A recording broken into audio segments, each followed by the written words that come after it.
이 양질 전환의 법칙이란 말이 있습니다. 이 질적 변화를 위해서는 먼저 양을 채워야 한다는 말입니다. 이 모든 일이 그렇습니다. 뭐 영어나 중국어 등의 외국어 공부도 요가나 달리기 같은 신체 트레이닝도 그렇고 그렇지만 이 독서도 마찬가지입니다. 이 양이라는 게 어느 임계 시점을 넘어서야 그때부터 질적 변화가 일어난다는 것입니다. 이게 달라지기로 결심하면서 책을 물론 그러한 이유도 있겠지만 사실 어렸을 때부터 뭐 제가 친구라의 책밖에 없었던 것 같아요. 사실 아주 어렸을 때는 왕따였기 때문에 혼자서 위인전 같은 것을 읽으면서 그 책 속의 주인공들이 내 친구들이었던 거죠.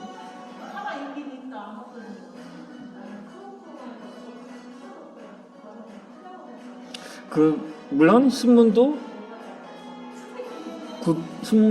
읽어보곤 했는데 제가 아버지가 항상 읽고 나면 저도 한번 호기심에서 그 신문을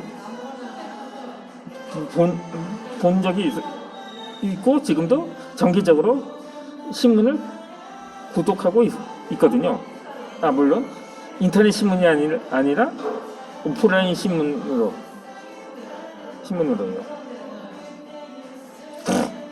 그러니까 왜냐면 온라인 상에는 없는 게 오프라인 상에 있거나 뭐 있기도 하고 그래서 그렇다고 무슨 부록 같은 게 따로 와서 그런 건 아니고 어쨌든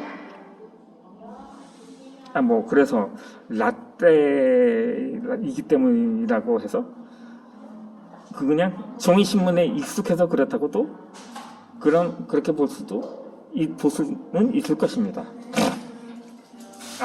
아무튼지간에 제가 어느 날 신문 사설 중에서 이러한 기사가 있었습니다. 이 서울대 교수가 신입생에서 들려주는 이야기의 여지인데 대학 시절 학점도 중요하고 자격증을 따는 것도 필요하지만 무엇보다 20대의 책을 1000권만 읽어봐라. 인생을 보는 눈이 달라진다. 이 글에 또 눈이 번쩍 뜨였던 사람이 많았다고 합니다. 나 역시도 바로 이거라고 하는 명확한 목표가 생겼던 거죠. 물론 그 전에도 꾸준히 책을 읽었는데 주로 위인전이나 지리책만 즐겨 있다가 시나 소설 같은 문학 장르의 책도 주로 읽기 시작했던 거죠.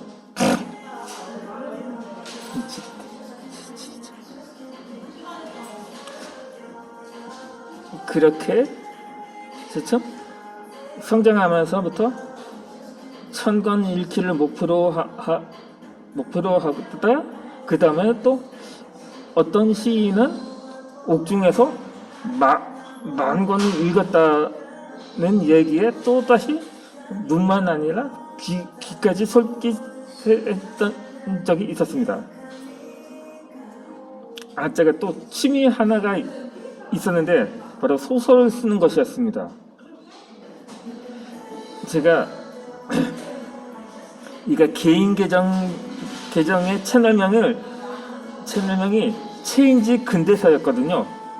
근데 원래 이게 사실 제가 소설 제목이 있거든요. 제가 인터넷을 설치하면서 제가 종이 원고로는 마지막으로 집필했던 원고이기도 합니다.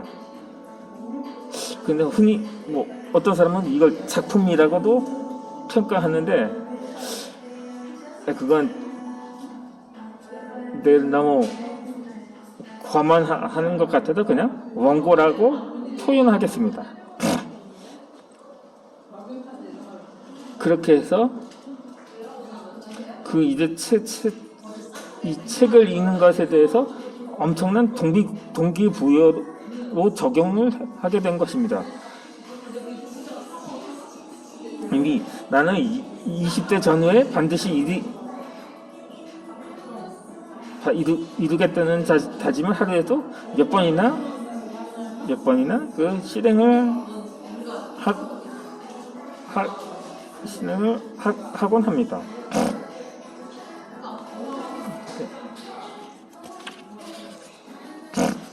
그렇게 내 청춘을 독서로 보냈다면 이제는 30대 이후에는 쓰는 것으로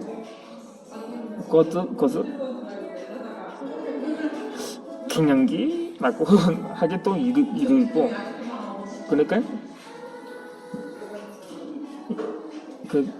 지금도까지 사실 쓰기는 40대까지 이어왔었거든요. 그러다 나이 50 문턱에 들어서면서 유튜브로 전업했는데, 이렇게 사실 이 보이는 성과보다는 눈에 보이지 않는 자신을 읽는 것이 중요하다는 생각이 들었습니다.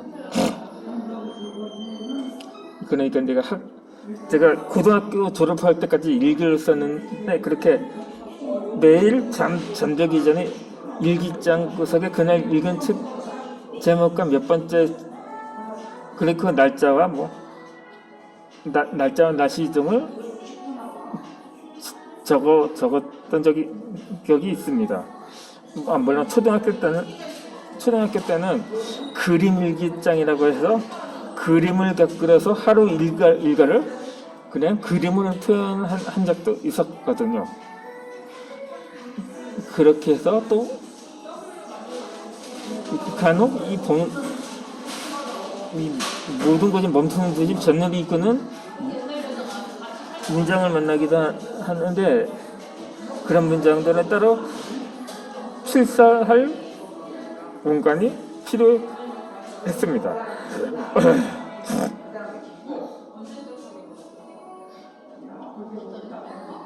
아무리 재미없는 책이라도 도저히 끝까지 읽을 수 없을 정도라는 나름의 한줄평이 뒤따르기도 했습니다. 그렇게 해서 서서히 책을 보는 눈을 길렀던 거죠.